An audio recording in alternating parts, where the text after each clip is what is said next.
nagkaroon tayo ng magnitude 6.6 na lindol dyan sa Kataingan, Masbate.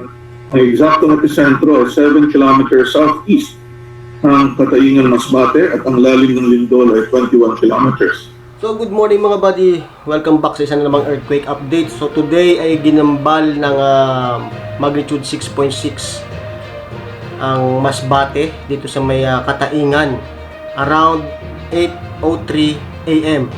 At ngayon nga ay August 18. So ito yung unang lindol ngayong araw na ito at nagsunod-sunod na siya. So ipapakita ko sa inyo ngayon yung mga nangyari paglindol. From 8:03 AM na may magnitude 6.6, nagkaroon siya ng mga aftershocks. Around 8:23, 3.8 yon magnitude.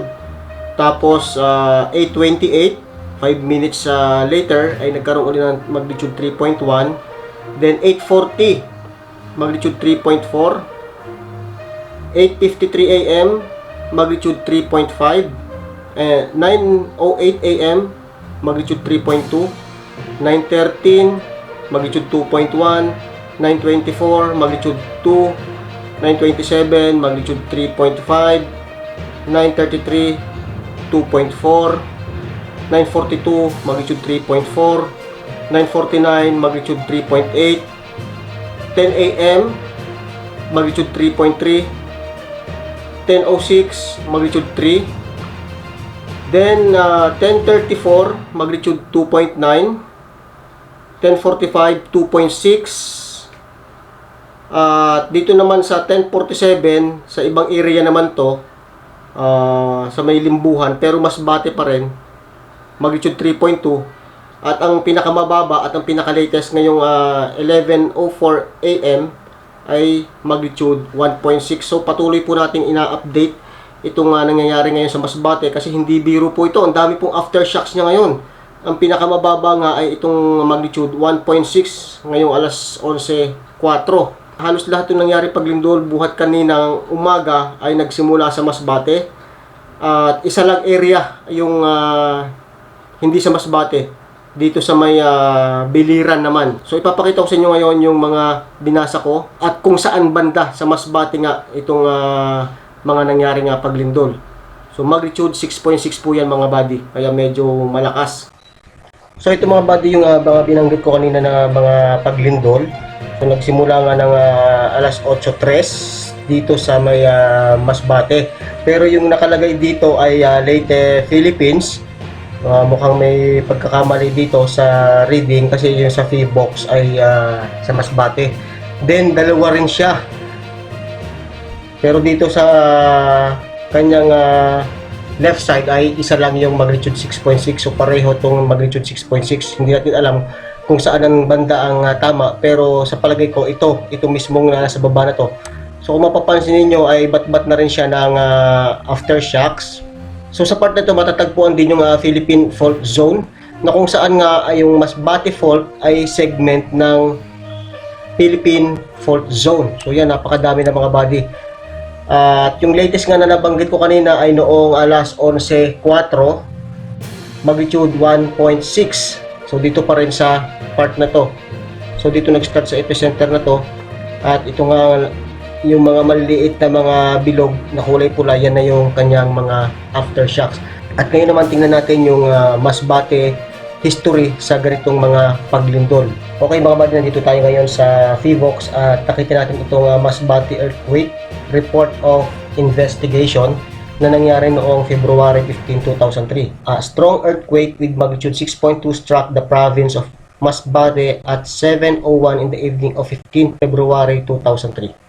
Preliminary determination of epicenter indicated that the event was generated along the Masbate segment of the Philippine Fault Zone in central Philippines. The epicenter was located offshore of Magkaragit Island and about 22 kilometers deep, which is approximately 28 kilometers east of Masbate City. Initial reports from nearby stations implied that the earthquake was felt all over the island of Masbate, including the nearby provinces of Bicol, Leyte, Panay, Cebu, Negros, and Romblon. So the focal mechanism solution released by Feebox suggests a dominantly left lateral slip along a vertical northwest-southeast fault. This left lateral slip correlates well with the unknown structure in the area as observed in the Masalang Palanas, Kataingan along its map trace. So yung nangyari paglindol ngayon ay nandito sa may Kataingan. Ito ay noong February 2003 naman. At sa red star na yan, yan yung mismong epicenter ng lindol noong 2003. Dito naman sa image na to, makikita natin yung mismong Masbate Fault na yan na nga yung segment ng Philippine Fault Zone. So yan yung naging sanhi ngayon ng magnitude 6.6 na lindol. At nandito naman tayo ngayon sa website ng PHIVOLCS kung saan ay makikita ninyo ang distribution of active faults and trenches in the Philippines.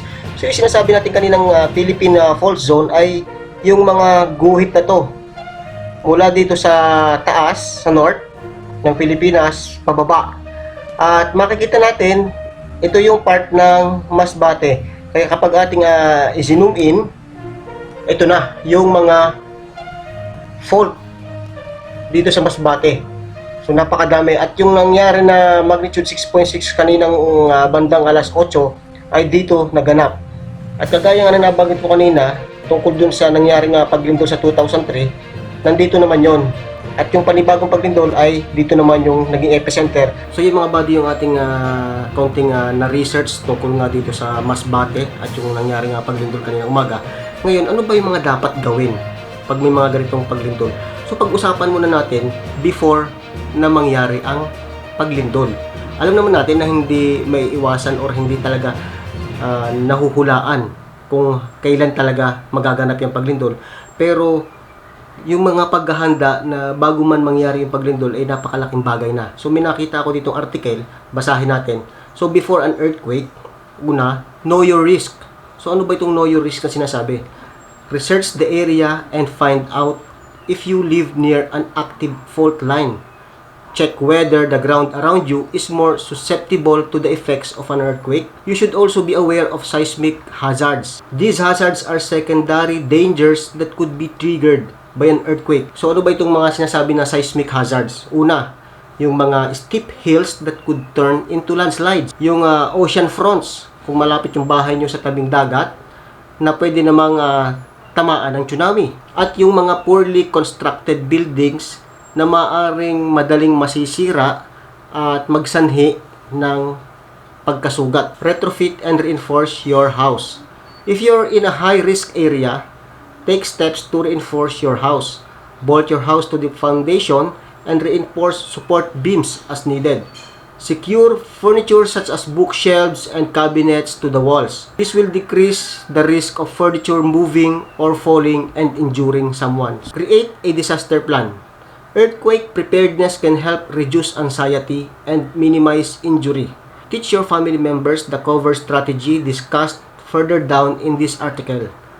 Also, designate a safe place to meet outside of the house after the shaking stops. So, kailangan meron kayong assembly area. Put together an emergency kit. So, napaka-importante ng emergency kit, mga buddy. Kailangan meron ka na doon na yung hindi nasisirang pagkain, tubig, mga first aid supplies, flashlights, camping supplies, extra batteries, blankets, at yung mga personal items kagaya ng mga toiletries, ng damit at saka ng mga gamot. Plan a week's worth of supplies for each person. You'll need at least 4 gallons of drinking water per person for a week. Then during an earthquake naman, stay away from hazards.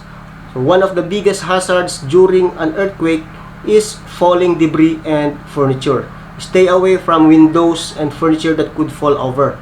Avoid places that have objects stored overhead. Kitchens and garages are dangerous because of the items stored in overhead cabinet and shelves. Take cover in a safe place.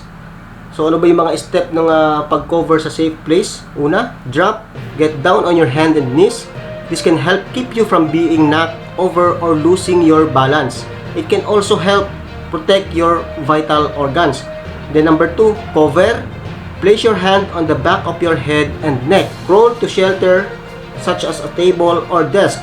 If there is no shelter nearby, crawl against a wall but avoid windows. So, iwasan natin yung mga tabi ng bintana kasi baka maaari may mga bubog na bumagsak. Then number 3, hold on. If you're under shelter, hold on to it with one hand. Keep your other hand on the back of your head and neck. If you do not have shelter, stay on your knees and elbows and cover the back of your head and neck with both hands. Then stay inside. So, huwag kayong lalabas hanggat maaari. Mas malaki yung posibilidad na kayo ay magkaroon ng injury kapag lumabas kayo ng bahay. So, after an earthquake, be prepared for aftershocks. Earthquakes are often followed by aftershocks or yung additional quakes that follow the main event. So, kagaya nung nangyari sa Masbate kanina, yung main event ay yung magnitude 6.6. Tapos, nagkaroon na ng maraming aftershocks na may mga magnitude 3 pababa. Check your gas lines. So, tingnan ninyo. So, nakalindol. Tingnan ninyo kung may leak. Kung may naamoy kayong kakaiba sa inyong kusina. Baka mamaya may nabutas na doon. Hindi natin alam. Tapos bigla kayo magsisindi. So, napakalaking disgrasya. Wear shoes. Okay? Yung iba siguro sa kabiglaan, minsan nakatapak na lang. Pero hanggat maaari, after na magkaroon ng lindol, magsuot kayo ng sapatos. Bakit? Kasi baka may mga matapakan kayo, mga bubog. Yan. Document the damage. Without warning, an earthquake can shake an entire state. It may seem impossible to prepare for something so unpredictable.